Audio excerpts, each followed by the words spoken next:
کسی جنگل میں ایک ظالم شیر رہتا تھا۔ وہ ہر جانور کو ایک ایک دن بلاتا اور کھا جاتا۔ جب لومڑی کی باری آئی تو لومڑی نے کہا، میں اپنے آپ کو شیر کے حوالے نہیں کروں گی۔ لومڑی کو ایک ترکیب سوجھی اور وہ شیر کے پاس جا کر کہنے لگی، مجھے راستے میں ایک اور شیر ملا تھا اور وہ کہہ رہا تھا کہ میں اس جنگل کا بادشاہ ہوں۔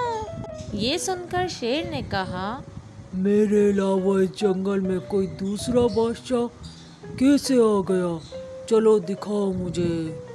لومڑی اس شیر کو ایک کنویں کے پاس لے کر گئی۔ کنویں کے پانی میں شیر کو اپنا عکس نظر آنے لگا۔ شیر سمجھا کہ یہ دوسرا شیر ہے۔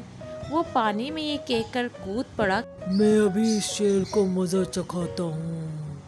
لیکن اس شیر کو کیا پتا کہ لومڑی نے اس کے ساتھ چالاکی کی ہے۔ یوں باقی جانوروں اور لومڑی کی جان بچ گئی۔